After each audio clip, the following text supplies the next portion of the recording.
lived as long as I have many experiences. And like all of us, we learn from experiences. I have no particularly great credentials for financial planning. Okay, this is a practicum. That's life. And you learn it. And all of us innately understand what we have to do. But we really do always have the discipline to do it. And therein lies the whole problem. I grew up in a middle-class family in Belmont. My father worked as the general manager of Gordon Grant and Company Limited. My mother, on the other hand, was a sought-after seamstress. So a very humble background back in the mid-50s, right? So let's keep it in that era. The kerosene stove was still around. Everything you ate tasted of kerosene, right? A brand new house costed $20,000, right? And a brand new car was $2,000. So I was in an environment that suggested that people got employed, you worked with some well-established institution, company, you would work for 30 to 40 to 50 years, right? And then you retired and you received a retirement until death do we part, right? And that was what life was like. Part of the problem here is that you have to have vision, you have to think. You can never limit yourself by thinking you can't. It is always I can. When you believe you can, you behave in a different way that makes it happen. The work ethic in the country is pits. Whether we want to believe it or not, it is what is causing most of our problems. Well, my father had the shock of his life because he lived to be 92. And my mother, 94. He had a princely pension of $465 a month. True, he owned his house, but he had to live on $465 a month, right? He had some additional savings, but not sufficient.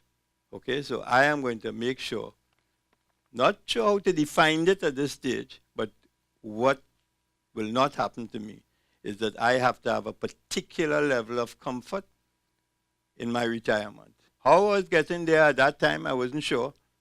But then I began to understand that everything required a plan. I joined Shell in 1964. Shell was the choice employer in this country, working for $265 a month. I was living at home. I knew where my clothes was going to be washed and ironed. I knew where I was going to eat. I knew where I was living. I had a shelter. So I lived up highly on this. And $265, believe it or not, was a lot of money at that time. First a rude awakening. My father said to me, you have to pay to live here. I live in here my whole life. What do you mean you want me to pay now to live here? You have to understand that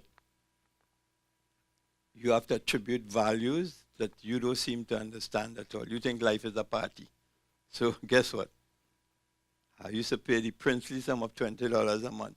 I decided I wanted to buy a car. I said, I need a plan. And then I realized that plans work if you have the discipline to stick with it. So I had a goal. I saved towards it, and I was able to buy a car. As a marketing trainee, I worked, part of the time I worked in the planning and economics department. And most of the people, the biggest institutions at that time, didn't understand discounted cash flows and earning power calculations. It taught me the present day value of money. A dollar today is not going to worth you a dollar tomorrow. Life is beginning to take a different shape for me. I got married. Yes, I did. And whole new perspectives came. In those days, the big saving in the country was you put yourself, all the banks had a trust company, and they gave you long-term deposit rates, and they would probably be at that time maybe 6 or 7%, okay? And you left your money there for 3 years or 10 years, and it was renewable, and you let the interest accumulate and so on. So you have to have a plan. What do I do to weather this out? part of the equation is in planning is asking, what if? And what if this happens, what will my response be? That means you're prepared for a response. And in all decision making, in my view, you have to ask yourself, what is the worst thing could happen if you make this decision? And if the answer, if you can live with the outcome of that, then take the risk. If you can't live with it, and it do not go through. So I was now working at Shell, and things were going good, and then I discovered my 2-year-old daughter was hearing impaired. Well, I was devastated. So again, because I had the concept that something, assets or something must be easily convertible to cash. Some of it must be. I was able to convert to cash and take her to England, where she was properly diagnosed and a course of action taken. She was able to go through normal schools, right? Not without much difficulty, because I used to teach her everything she didn't know in the day. She lost, right? We would sit down on the table for nights. I didn't plan it. So it was part of the plan wasn't that she was going to get deaf or be diagnosed, but part of the plan that I had a contingency, a funding mechanism that would help me trigger for things like that. And then I got divorced. And all these lovely plans of assets and cash and so on, you know where it goes when you get divorced, right? So you start over. Then I decided I was going to be a boss. I was going to own my own business. And then I left Shell.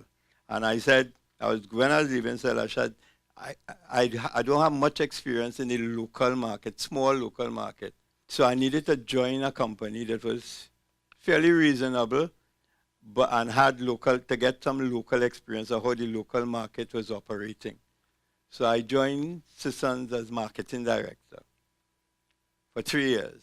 Then I had an opportunity to go to work for Lonsdale. The first year I said, boy, this is the biggest mistake you ever make in your life. The billing for a year was about a 1-minute transaction I was accustomed to in Shell, right? For the whole year in the billing. Then I decided, you know what? I'm going to grow this business and see how far it will go. And when I grow this business, I will own it, and that I will be my boss. And here I am. Today, I am my boss. Vision that is flexed with change. Know that that is not old talk. Change is the only predictable thing you're going to find. Yeah? The guarantee, right? Always have a plan. Always have goals. Understanding the nature of change, how that change will affect you. As life continues, you have to reinvent. You have to reinvent. Okay? And there comes a big word with investment, sacrifice. Right? Good choices with an appetite for calculated risk.